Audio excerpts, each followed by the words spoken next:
दोस्तों नमस्कार, मैं मुकेश रघुवंशी और आप देख रहे हैं मेरे साथ कोलारस हलचल।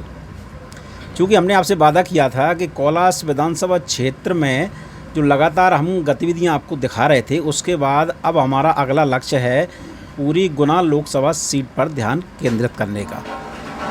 कोशिश करेंगे कि गुना और एवं अशोकनगर ज़िले की सभी प्रमुख खबरें हम आप तक पहुँचा सकें। उसके लिए हमने तैयारी पूरी कर ली है और बहुत जल्द हमारी कोलारस हलचल पर आपको गुना और अशोकनगर की लगभग सभी रोमांचक खबरें देखने को मिलेंगी। आज हम आपकी मुलाकात करा रहे हैं एक ऐसी शख्सियत से जो अशोकनगर ज़िले के महतपुर गांव से निवासी हैं और उन्होंने सीएम राइजिंग स्कूल के लिए अपनी बेशकीमती ज़मीन को दान में दिया है। उसके पीछे हमारा लक्ष्य ये है कि जब आप देख रहे होंगे आज के इस भागम भाग वाली दुनिया में कि शासकीय स्कूलों में लोग बच्चे पढ़ाना पसंद नहीं करते मगर टीचर बनना पसंद करते हैं। कारण ताकि वहाँ पे पढ़ाना ना पड़े। ये सरकार ने एक अच्छी मंशा के साथ में सीएम राइजिंग स्कूल का एक नई योजना लागू की है, जिसमें जो उच्च श्रेणी के शिक्षक हैं वो पढ़ाएं और तथा जो बच्चे हैं, टैलेंटेड बच्चे हैं, उनको वहाँ पे भर्ती कराया जा सके। बहुत महत्वपूर्ण योजना थी।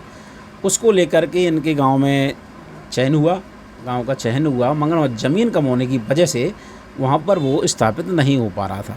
इन सारी विषयों पे हम बात करेंगे कि आखिर वो पूरा क्या घटनाक्रम था, उसके बाद कैसे इनका ध्यान आया कि इनको ज़मीन वहाँ पर दान में देना चाहिए। उसके पहले मैं आपको कुछ तस्वीरें दिखाना चाहता हूँ जिसके माध्यम से इन्होंने सुर्खियाँ बटोरी। ये एक ट्वीट है ज्योतिराज सिंधिया जी का, जो उन्होंने दिखाया था कि महतपुर गांव में कैसे एक किसान ने अपनी शासकीय ज़मीन के लिए, शासकीय योजना के लिए ज़मीन दान में दी है। एक सीएम शिवराज सिंह जी का भी ट्वीट देखिए, उन्होंने भी इनकी तारीफ़ की थी और वो दिखाने की कोशिश की थी, प्रोत्साहित करने की कोशिश की थी अन्य लोगों को कि इस तरह से वो शासकीय योजनाओं में योगदान दें। अब चलिए हम बात करते हैं। सबसे पहले तो आपका हार्दिक स्वागत करते हैं हमारे हलचल पर। पहले तो हमारे दर्शकों को आपका पूरा परिचय दीजिए।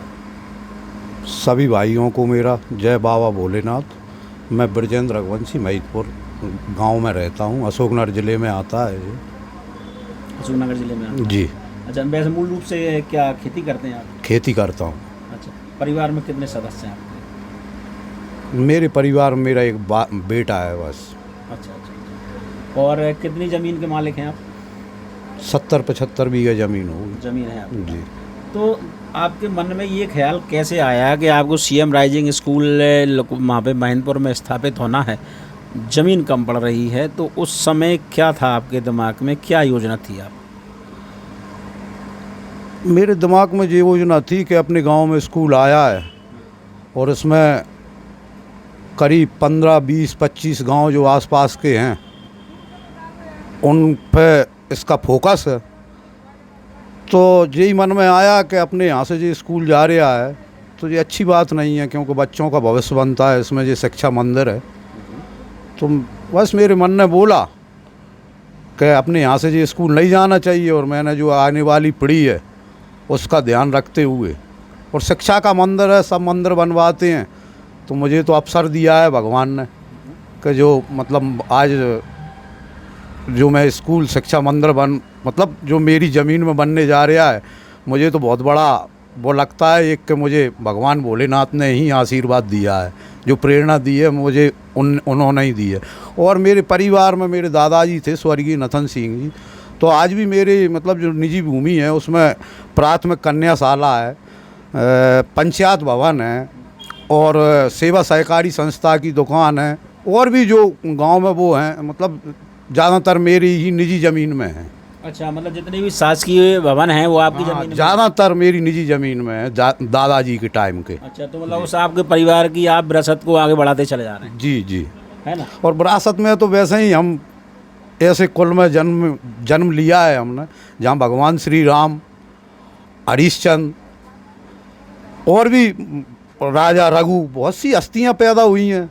तो एक अवसर दिया है भगवान ने, तो मुझे भगवान राम का मुझ पर विशेष आशीर्वाद देखा मुझे ऐसे मतलब समय में कि आज मेरे मन में उनने जो प्रेरणा जागृत की कि शिक्षा मंदिर के लाने में आज अपनी ज़मीन दे सका। जी। अच्छा, अभी आपने जिक्र किया कि यहाँ पे इससे स्कूल जा रहा था, तो आपको सब सूचना उस समय लगी जब इनको कहीं ज़मीन नहीं मिली ढूंढते हुए, उस समय आपको पता चला? जाने की बात कब पता चली? नहीं, कई रोज़ से चल रहा था। चूँकि क्या क्या है कि मैं थोड़ा मतलब परिवार से, मेरे परिवार में ऐसी घटनाएं हो गई थी कि उनसे थोड़ा मैं दुखी था मन से। तो मैं तो मतलब कई रोज़ से चर्चा चल रही थी। मैडम भी आई 1-2 बार, कलेक्टर मैडम, उनने भी मतलब जब मैदपुर में ज़मीन नहीं मिली ना, तो कहीं वहाँ ना पी, कहीं यहाँ ना पी। तो मेरे मन में आया कि अपन क्यों अपने गांव का, मतलब अपने गांव में स्कूल मैदपुर के नाम से आया है तो मैदपुर में बनना चाहिए। तो बस यही सोच के, और शिक्षा का मंदिर है तो इसमें, हाँ, इसमें क्या क्या औपचारिकताएं हुई उसमें? ज़मीन दान आपने दी है तो उस समय वहाँ पे कितनी भूमि चाहिए थी और आपने कितनी ज़मीन दान दी है? 6 बीघा थी शासन के पास में। अच्छा, 4 बीघा कम पड़ रही थी। 10 बीघा में जो योजना आई है CM राइज स्कूल की सरकार की तरफ से, तो वो 10 बीघा में है उसका, मतलब जो पूरा। अच्छा, पूरा जो उनका ग्राउंड बना, हाँ 10 हाँ, 10 बीघा का है उनका। तो क्या ज़मीन की ये रेट रही होगी आपके गांव में? अब देखो, रेट तो क्या है, हमारे गांव में 5-6 तक चलती है। और मेरा निवेदन ये है कि जब अपन कोई चीज़ बेचते हैं ना, नहीं, मैंने ऐसे पूछा, दर्शकों के लिए पूछा कि हाँ, 5-6 लाख रुपए बीघा है अभी वर्तमान में। 5-6 लाख रुपये बीघा, यानी कि आपने 4 बीघा अगर दी है तो अपन भविष्य की कीमत आंकें तो करीब बन जाती है आपकी 20-25 लाख रुपये। हाँ, 25 लाख रुपए की जी। तो ऐसी महंगाई के दौर में जब लग रहा है हर आदमी अपनी वो जेब में पैसा रखना चाहता है, तिजोरी में पैसा रखना चाहता है, बैंक में पैसा रखना चाहता है, आपके घर वालों की सहमति थी इसमें? मेरा एक बच्चा है, सहमति वो भगवान ने ऐसा बच्चा दिया है कि जो मैं बोल देता हूँ वही, और अच्छे काम के लान है।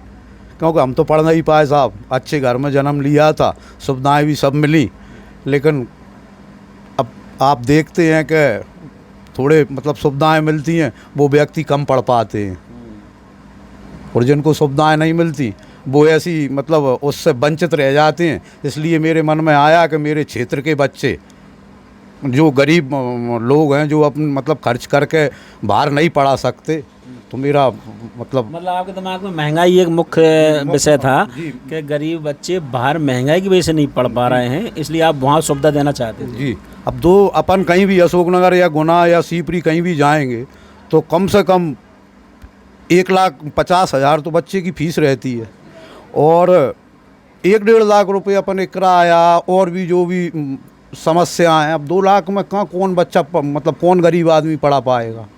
तो अब वो सुविधाएं अपने घर बैठे मिल रही हैं, तो क्यों इनसे वंचित छोड़ें आने वाली पीढ़ी को? मेरा उद्देश्य ये था। जब आपने फाइनल कर दिया ज़मीन को, दान पत्र कर दिया आपने, तो उस समय आसपास के लोगों की प्रतिक्रिया भी आई होंगी कि आपने एक अच्छा मौका दिया है, स्थानीय जो गरीब बच्चे हैं वो नहीं पढ़ पाएंगे, वो स्कूल में जा कर के पढ़ सकते हैं, एक सुनहरा भविष्य उनका इंतजार कर रहा है। तो क्या प्रतिक्रियाएं थी उस समय लोगों से बातचीत में? आपका नज़रिया, आपके प्रति नज़रिया उनका बदला? किस तरह का माहौल था? अच्छा माहौल था। सबने बोला कि मतलब कुछ लोगों की तो जब ये स्कूल की समस्या जगह की चल रही थी ना, तो मुझे गांव में से भी, क्षेत्र में से भी सुनने में आता था कि अगर कोई मतलब इस महतपुर में स्कूल रख सकता है तो एक ब्रजेंद्र है जो मतलब ज़मीन दे सकता है। तो जब लोगों की अपन से इतनी अपेक्षाएं हैं तो उनको अपन को गंवाना नहीं चाहिए जीवन में। मेरा एक ये भी उद्देश्य है, किसी को भी मिले जहाँ भी, अगर मैं सभी भाइयों से निवेदन करना चाहता हूँ कि अगर किसी को मौका मिले तो मेरा हाथ जोड़ कर निवेदन है कि कहीं भी चूक ना करें ऐसे अफसरों को, क्योंकि हर किसी को नहीं मिलते ये अफसर, जिस सिर्फ ईश्वर की ही एक वो है देन, जो आज के समय में मतलब ऐसा अफसर मुझे दिया है।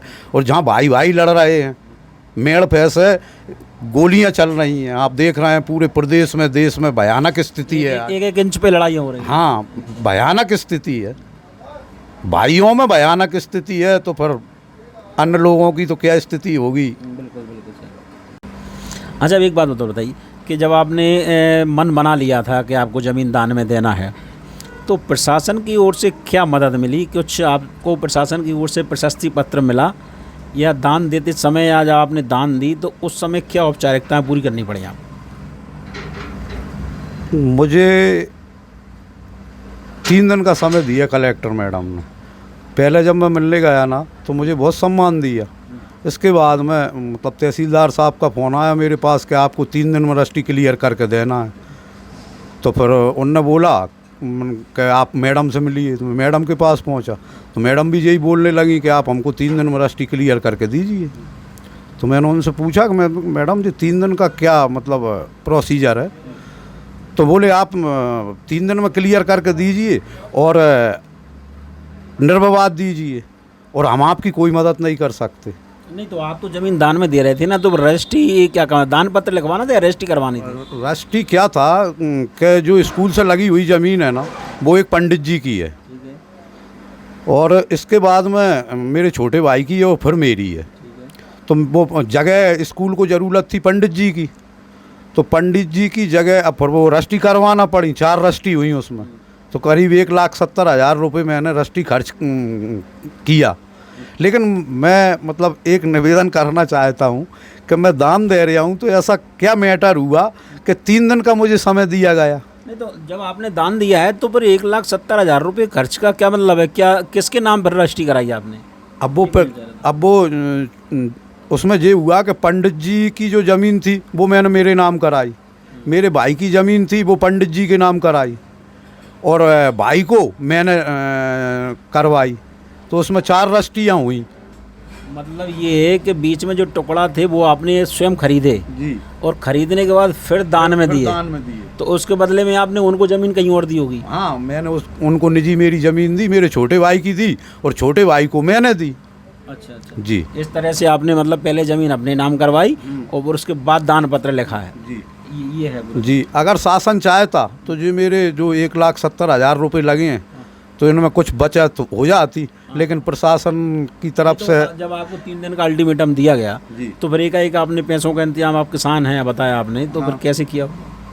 अब मैं क्या है कि पैसे से थोड़ा तंग रहता हूँ, मेरा हाथ खुला है, मतलब रहते नहीं है, जो भी आया वो हाल साल चला जाता है।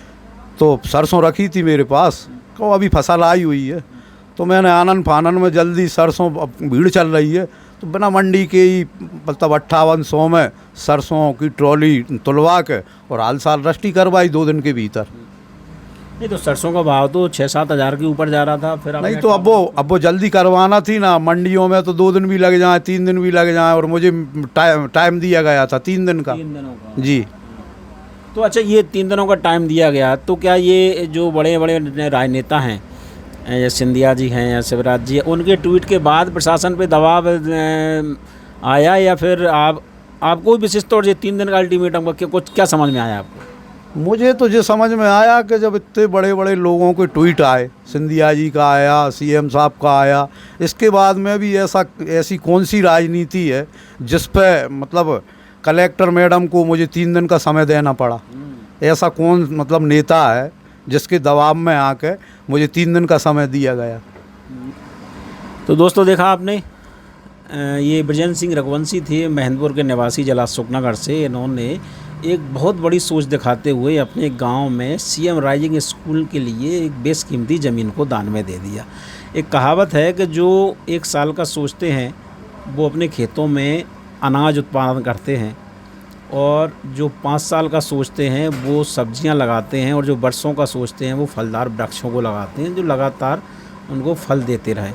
ठीक उसी तरह से उसी प्रक्रिया को आगे बढ़ाते हुए इन्होंने अपनी जो विरासत थी, इनके पूर्वजों की जो विरासत थी, जो बता रहा है इन्होंने कि ये दान में देते आए हैं, वहाँ पे शासकीय भवन जितने भी हैं इनकी ही ज़मीनों पर बने हैं, और ये उसी परंपरा को इन्होंने आगे बढ़ाया है। बहुत अच्छी सोच, मैं बधाई देता हूँ कोलारस हलचल की ओर से।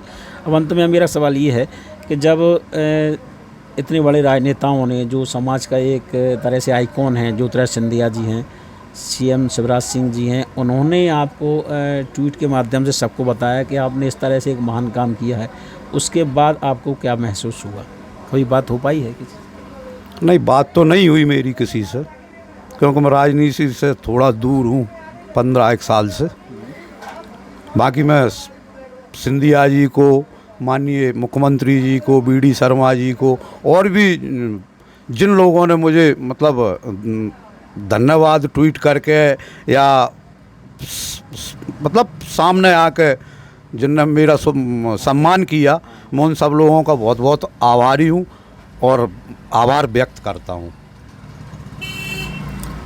तो ठीक है, अब ये अशोकनगर ज़िले के महंतपुर से हम आपको दिखा रहे थे बृजेंद्र सिंह रघुवंशी का एक संक्षिप्त साक्षात्कार। अब मुझे मेरे साथी रानू के साथ आज्ञा दीजिए। नमस्कार।